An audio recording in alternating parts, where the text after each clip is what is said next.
Muito bem, irmãos. Bom, a gente agora tem meia horinha, caso alguém queira compartilhar alguma coisa, fazer alguma pergunta. Senão eu tenho um negócio para falar, não seja por isso, mas acho que é mais, talvez, produtivo se eu não coloquei alguma coisa de maneira compreensível, ou se alguma coisa causou estranheza, se algum irmão tiver alguma questão a colocar, talvez seja mais produtivo para a gente conversar em cima do que os irmãos, né, querem falar e não das ideias que a gente tem na cabeça, né? Então, não sei se alguém tem alguma questão. Minha filha, acende essa luz, senão daqui a pouco tem gente dormindo. Luz apagada, nessa hora, daqui a pouco está todo mundo, né? Alguém tem alguma colocação que queira fazer, alguma questão que queira levantar, para a gente tocar com um pouco mais de atenção, ou não? Nada, tranquilo. Ou entenderam tudo, ou não entenderam nada, né? Eu vou acreditar na primeira opção, mas tudo bem. Gente, queria só pedir para vocês uma coisinha, né? Vou dar uma indicação, se alguém desejar ter na comunidade.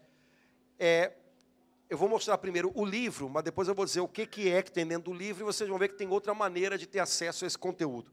A editora da CNBB editou em português esse livro chamado Documenta, que quer dizer documentos em latim. E são documentos da Congregação para a Doutrina da Fé, de 1965, portanto, do Concílio Vaticano II até 2010. Não sei se já atualizaram.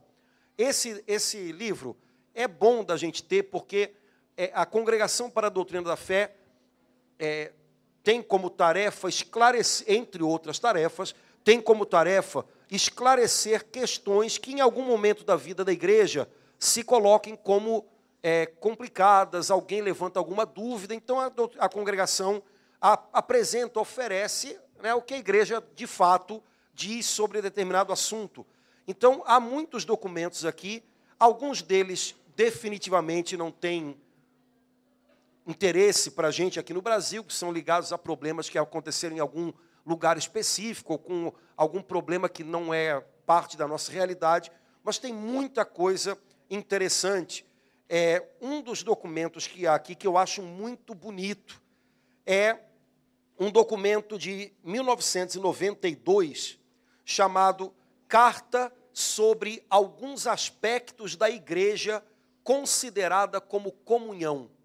Esse documento deve ter umas 5 páginas, esse tanto, e é belíssimo. Fala sobre esse modo de ver a igreja como comunhão a partir do Concílio Vaticano II. O que é interessante é que, como o cardeal Ratzinger foi prefeito da Congregação para a Doutrina da Fé desde praticamente o início dos anos 80 até, né, antes de ser escolhido como pontífice, aqui tem muita coisa que retrata, inclusive, o pensamento dele. Esse texto sobre a igreja como comunhão, quem conhece um pouquinho a teologia do Ratzinger, lê e diz, é a cara dele mesmo. Então, vale muito a pena. Aí você vai dizer, padre, mas, bom, editora da CNBB, se você pedir num dia, no dia seguinte está na sua casa.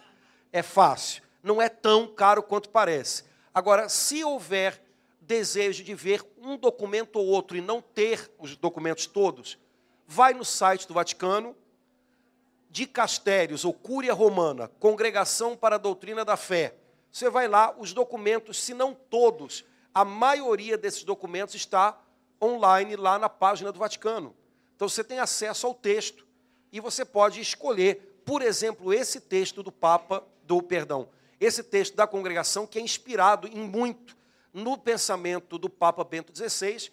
É um texto que vale a pena fazer até como formação na comunidade, apresentar a igreja como comunhão, porque ele elenca os pontos que são importantes. Por exemplo, quando a gente diz que a igreja é comunhão, a gente está falando de uma realidade que é um mistério, é uma realidade sobrenatural, é uma realidade espiritual. A comunhão que existe entre nós é algo suscitado, levado a efeito e sustentado pelo Espírito Santo.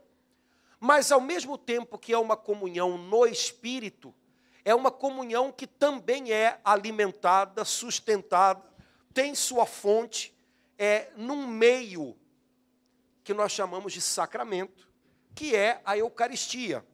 Os sacramentos são meios pelos quais Deus realiza na sua igreja, atua na sua igreja, atualiza na sua igreja a salvação operada por Jesus Cristo. Ora, o sacramento da unidade, por natureza, é o sacramento da Eucaristia. A Eucaristia alimenta-nos de tal maneira que nós nos tornamos aquilo que nós recebemos. Na Eucaristia, nós recebemos o corpo de Cristo, para nos tornarmos corpo de Cristo. Nós recebemos o corpo eucarístico de Cristo, para nos tornarmos o corpo de Cristo, que é a igreja. E como a gente cantou ou rezou no dia de Corpus Christi, todos recebemos de um único pão, para nos tornarmos um único corpo. Então, o documento que fala da igreja como comunhão, lembra que a comunhão, que é mistério, que é agir sobrenatural de Deus, se concretiza de maneira visível, por exemplo, por meio do sacramento da Eucaristia. A tendência nossa, já há bastante tempo, né, talvez seja uma tendência até de outros tempos que nós trazemos até hoje, por conta dessa percepção até da liturgia da igreja como algo um pouco individualista, a tendência da gente recebi Jesus, tchau. Agora, tudo bem, é claro, quando você recebe a Santa Comunhão, você vai adorar Jesus, ok. Mas, se você prestar atenção, a liturgia da igreja nos apresenta a participação de todos nós no mesmo corpo eucarístico do Senhor, como algo que não pode ser vivido de maneira individualista, mas nós recebemos o corpo de Cristo para nos tornar corpo de Cristo. Então, a assembleia litúrgica é aquele momento em que a nossa comunhão, a nossa unidade, deveria ser mais visível e deveria nos constranger mais. Porque deveria ser uma coisa a nos fazer sofrer, pensar que nós todos recebemos do único corpo do Senhor, mas que eventualmente entre nós haja divisões. Como é que pode? Eu recebo o mesmo corpo de Cristo que a minha irmã recebe, mas a gente está sem se falar. Ou então a gente está batendo de frente na comunidade, a gente está criando partido de A ou B na comunidade. Espera aí, mas é muito estranho isso. A gente recebe o mesmo Cristo. Quer dizer então que eu recebo Cristo, mas não quero receber a ela que recebe o mesmo Cristo que eu? Como é que funciona esse negócio? Então, quando nós comungamos o Senhor na Eucaristia, nós comungamos uns aos outros também. E é algo muito esquisito que as nossas desavenças perdurem para além de uma missa. Não deviam. A gente poderia ser capaz, ou deveria ser capaz, de vencer as nossas divisões, não as nossas diferenças, as nossas divisões, participando do mesmo corpo do Senhor. Então, essa doutrina está nesse documento que eu falei, que eu acho que é um documento muito bonito, está escondidinho no meio de um livro, que tem um monte de outros, mas esse é show de bola. E deve estar também na página do Vaticano, Cúria Romana, Congregação para a Doutrina da Fé, procura lá, 92, tem esse documento da igreja como comunhão. Beleza?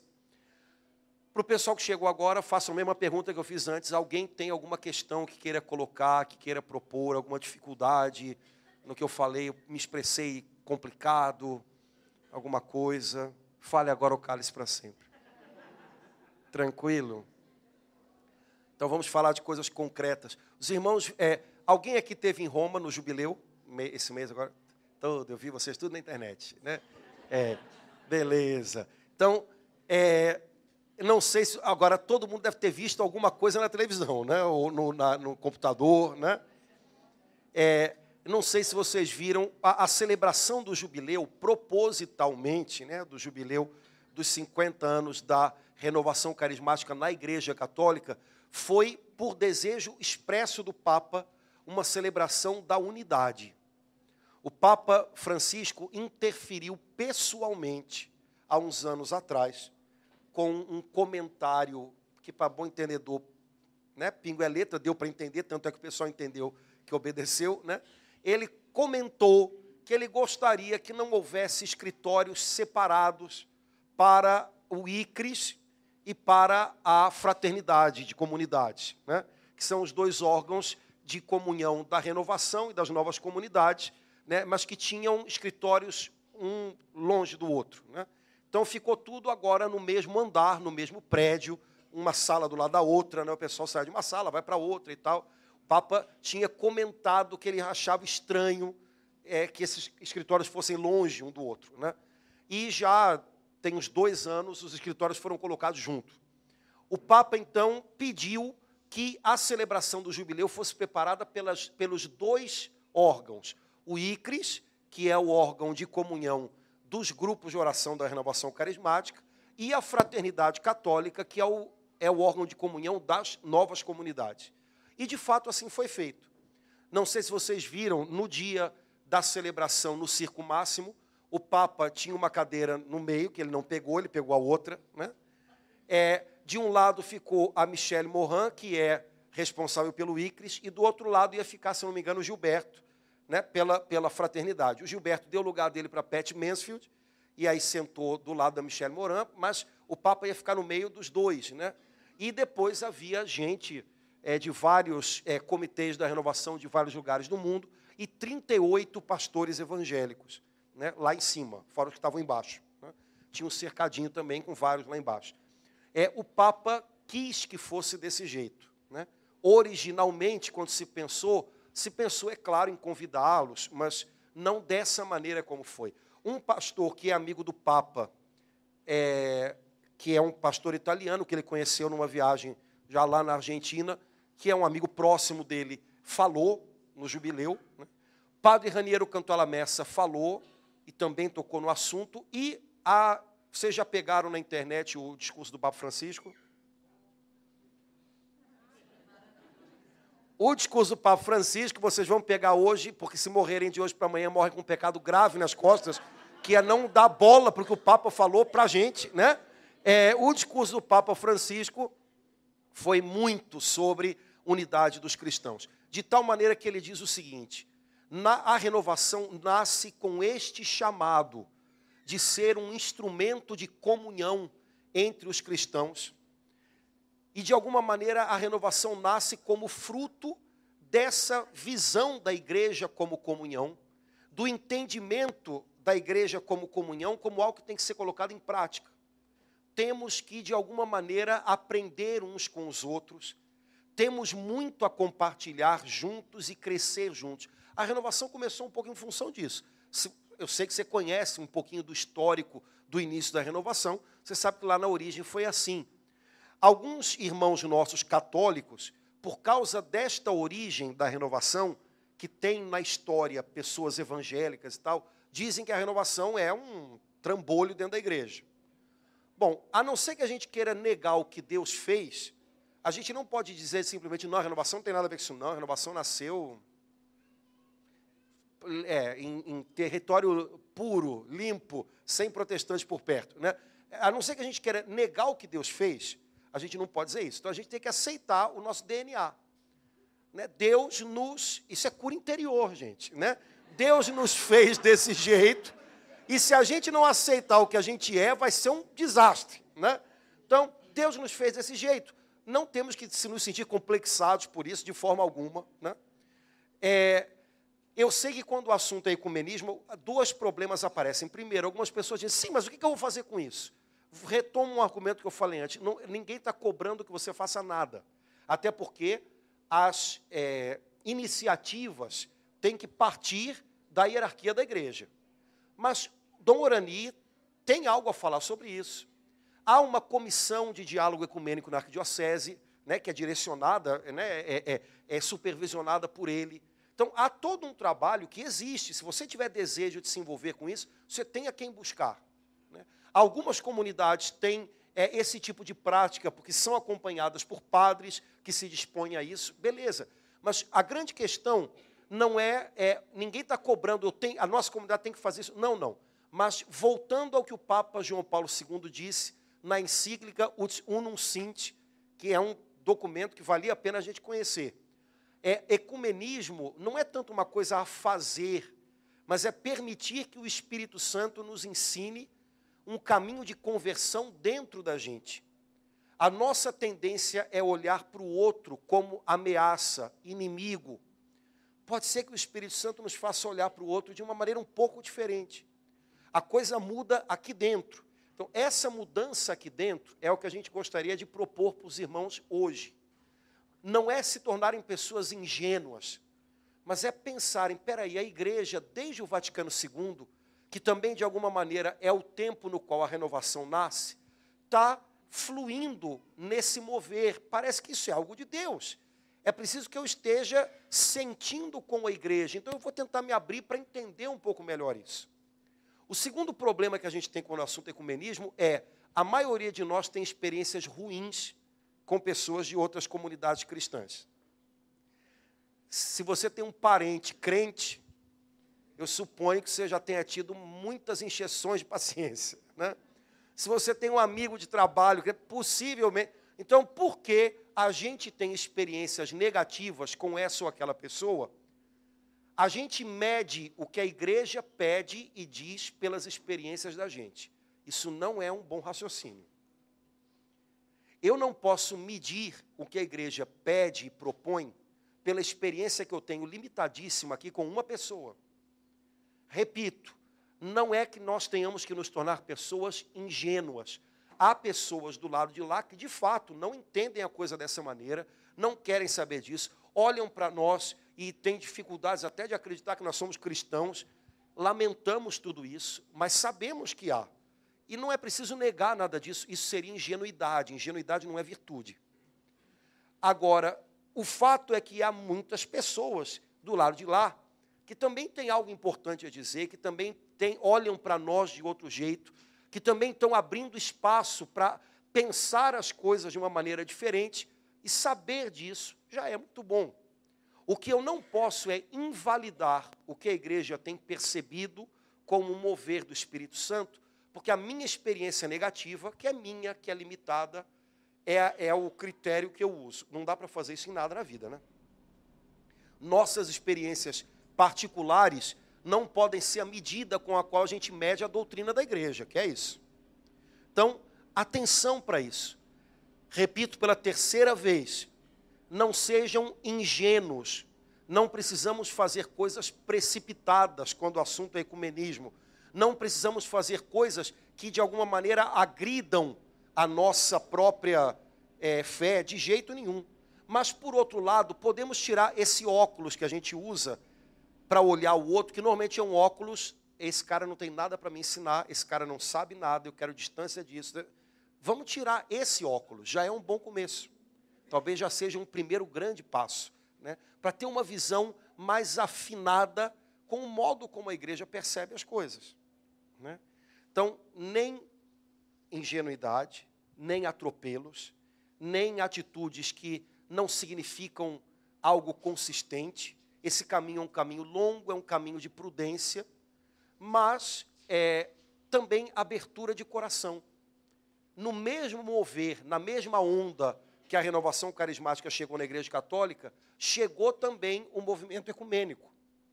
Então, não dá para soltar uma coisa da outra, porque não daria. Não daria para ser desse jeito, né? Por outro lado, não podemos fazer nada que a gente sinta que também, ao invés de fazer ecumenismo, parece que a gente está rifando a religião da gente. Não é isso. Ao contrário, para você ter diálogo com o outro, você tem que estar muito em paz e muito tranquilo e muito seguro de quem você é, né? Lá na minha paróquia, todo mundo sabe, a gente recebe um bom número de pastores, amigos e tal, ninguém está lá por novidade, né? E uma vez, eu não sei quem, um seminarista falou, eu sabia que aquele seminarista olhava para a minha cara como se eu fosse o cão, né? Mas eu não sabia qual era o motivo. Eu falei, será que ele sabe das notas que eu dou para o pessoal? Será que ele sabe? Não, não era. Aí depois eu soube que tinham dito para ele que os pastores iam lá em casa, e quando os pastores iam lá, eu tirava a imagem de Nossa Senhora do altar. Eu falei, meu filho, primeiro, não sei quem te disse isso. Segundo, quem te disse isso, eu tenho certeza de uma coisa, nunca foi lá. Não tiramos nada de lugar nenhum, nem a imagem de Nossa Senhora do altar, nem nada, nem o banco do lugar. Até porque se eu tivesse que tirar a imagem de Nossa Senhora da minha casa para receber, eu não tiraria, eu não receberia. Eu não preciso negar quem eu sou para receber o outro. De onde é que vocês tiraram isso? Então o pessoal cria umas lendas urbanas, né? Padre tirou a Nossa Senhora da igreja. Não tirei nada, não vou tirar a Nossa Senhora, não vou tirar coisa nenhuma.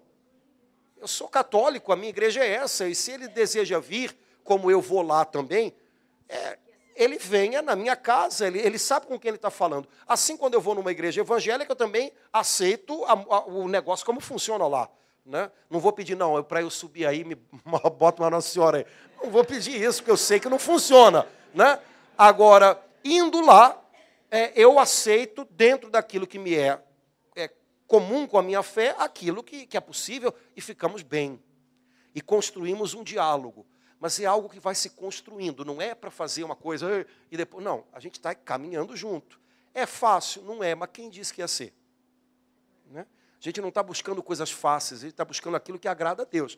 E às vezes o que agrada a Deus custa um pouquinho, né? Então é exigente. Em qualquer âmbito, não é só ecumenismo, não, qualquer coisa da vida. Né? O que agrada a Deus, às vezes, não é o caminho mais fácil. E o nosso mundo prega para a gente, sem falar, mas o mundo prega o tempo inteiro para nós, que o melhor caminho é sempre o caminho mais fácil. Não, não, não. O melhor caminho é o caminho da cruz. Esse nunca é o caminho mais fácil. Certo? Então, a gente entende que há toda uma resistência de experiências locais. A gente sabe que há lugares, talvez dentro do Rio haja, mas não tanto, mas no interior há lugares em que há briga de religião, e um puxa para um lado, outro puxa para o outro. É óbvio que num ambiente desse está todo mundo preparado para a guerra. Mas a igreja pede que a gente tenha um outro coração. E quando a gente tem um outro coração, às vezes com as atitudes da gente, a gente consegue desarmar o outro. Né? Então, quando eu cheguei, vocês estavam cantando umas músicas velhas, são as melhores, né? As músicas, eu estava lembrando, e aí eu lembrei de um monte de música, eu falei, não vou nem puxar, porque ninguém aqui sabe. Porque o pessoal aqui tudo jovem, não sabe. Mas quando eu era criança pequena, tinha uma musiquinha que a gente cantava que era assim: não há Deus tão grande como tu. Só os velhos vão cantar. Quer ver? Não, não há. Vamos lá, Laura Beatriz. Não, não há, não há Deus que possa fazer coisa. Olha, cheio de velho. Como as que fazes tu. Não há Deus que possa fazer coisas como as que... E a estrofe era assim: não com espadas, nem com exércitos, mas com teu Santo Espírito. Era isso que a gente cantava. E esse pedaço é uma profecia do profeta Zacarias. Não com espadas, nem com exércitos, mas pelo meu Espírito, diz o Senhor, Israel venceu uma guerra, sem espadas, sem exércitos, mas movido pelo Espírito Santo. Irmãos, ou a gente acredita que o Espírito Santo de Deus é poder de Deus para a gente testemunhar, e a gente vai vencer muita guerra sem espada e sem exército, mas cheio do Espírito, ou a gente vai lutar do jeito do mundo. E do jeito do mundo, se eu sou agredido, eu agrido. Do jeito do mundo, você vai fazer propaganda do seu grupo, eu faço do meu. Esse é o jeito do mundo, mas a obra de Deus não se faz do jeito do mundo. A obra de Deus só tem um jeito de ser feita, do jeito de Deus. E do jeito de Deus é pelo Espírito, não com espadas, nem com exércitos. Portanto, o que a igreja pede é que a gente tente olhar um pouquinho para o nosso coração, para mudar o nosso coração. É claro que quando a gente se esforça por unidade, comunhão, repito, não vai ser só com... Não, eu adoro fazer comunhão com o evangélico, que legal, mas dentro da minha comunidade, né, eu baixo o terror. Né? Não, quem se preocupa de verdade em fazer comunhão, se preocupa com isso o tempo todo. Deseja ter comunhão o tempo todo. Deseja estar junto o tempo todo. Deseja entender o coração do outro o tempo todo. Então, quando o nosso coração começa a palpitar em direção à comunhão, se você é formador na sua comunidade, qual vai ser o seu grande desejo? Conhecer o coração dos seus formandos. Mais do que simplesmente colocar umas ideias lá dentro, você vai querer, a partir do coração deles, fazer um caminho junto. Você vai sentir aqui, eu tenho comunhão com essa garotada que está chegando aí. A gente tá criando algo verdadeiro, algo em comum. É real, é vida. Não são só ideias, não são só palavras que a gente repete igual. Porque isso daí sociologia explica, né? Todo grupo começa a ter coisas, características, tipo slogans, palavras que repete. Numa comunidade, normalmente, muita gente que é meio esponja, começa a ficar que nem o fundador. Se o fundador fala assim, daqui a pouco está todo mundo, né? Se o fundador fala abrindo a boca, daqui a pouco está na minha boca. Entende-se, isso sociologicamente é uma coisa explicável. Agora, explicável sociologicamente. 2, se for exagerado, é patológico. Eu estou fugindo dessa coisa. Isso daí não é a comunidade, isso daí são os meninos de Deus. Isso daí é a seita do reverendo Moon, né? Vou sair dela, estou pulando fora. Você sentiu que está todo mundo muito... pula fora. Isso é seita. Numa comunidade, ninguém tem que ficar igual ao fundador. Todo mundo, o fundador, inclusive, tem que ficar igual a Jesus, mas cada um do seu jeito. Certo? Cada um do seu jeito. Agora, entende-se. Numa comunidade, o fundador fala muito... a Canção Nova tinha uma época que todo mundo falava mesmo, porque a Luzia falava mesmo o tempo inteiro.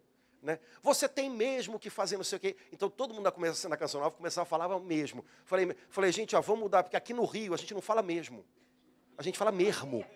Então, aqui no Rio, o pessoal da Canção Nova, quando chega alguém, vai falar, você tem mesmo, meu irmão, que fazer não sei o quê. Você tem mesmo, vamos parar com isso, tanto mesmo, tanto mesmo. A Luzia faz mesmo, deixa ela, não precisa todo mundo fazer igual, né?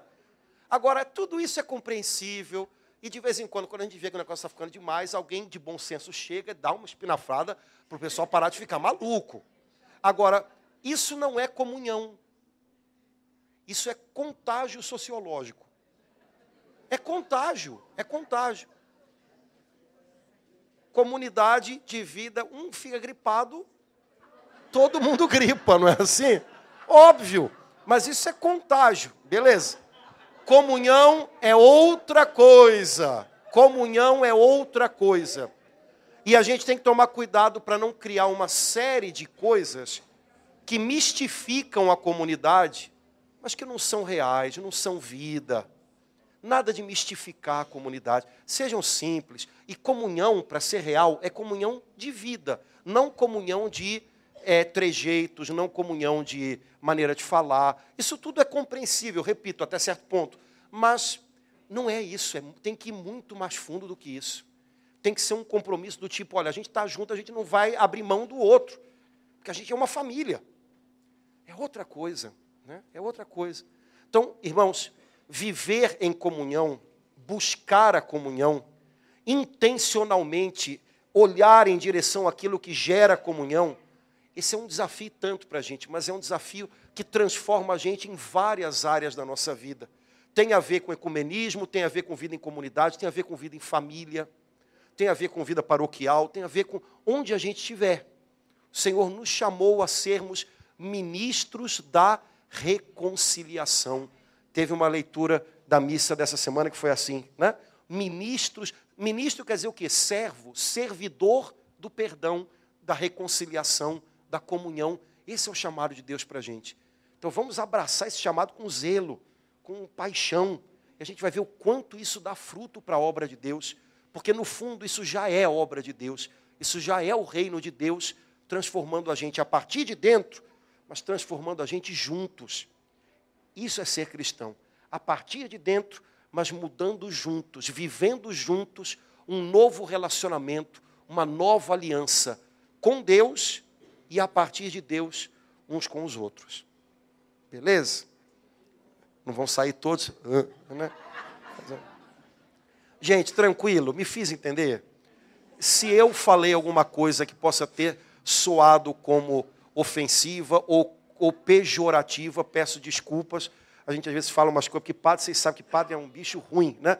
Então, a gente às vezes fala umas coisas que saem meio assim, mas não é para ofender, nem para fazer nada de troça com comunidade nenhuma, nem com a prática de nenhuma comunidade. Se eu fiz isso, peço perdão de todo o coração, o propósito não é esse.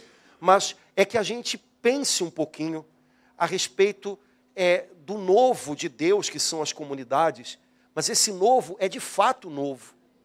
por isso é surpreendente. Não tem muito como a gente olhar para trás e ver quem já fez isso antes, porque tem muita coisa que é de fato nova. Se o assunto é ecumenismo, por exemplo, eu não posso olhar para 100 anos atrás. Quem foi que fez isso? Ninguém. É chamado de Deus para agora. Então, é um novo desafiador, mas que seja novo. A gente não pode simplesmente se acomodar, né, em coisas que já foram feitas, mas que também já não são mais o chamado para agora. O que Deus está pedindo da gente hoje? Nosso lugar na igreja. Né? Ali onde Deus nos colocou, dar a nossa resposta da melhor maneira. Né?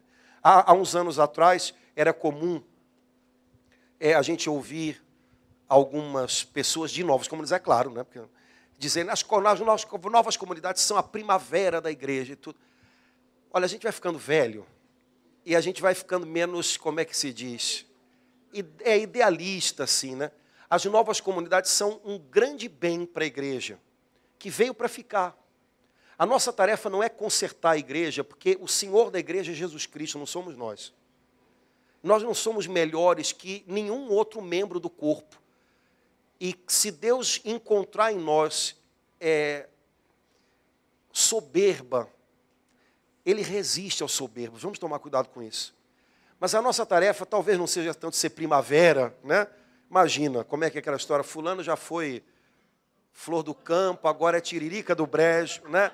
Então, de repente, a nossa tarefa não é ser primavera, como se a igreja, se não fosse a gente, ia ser a igreja do mesmo jeito, ia continuar aí. A igreja é de Cristo, não é nossa, né?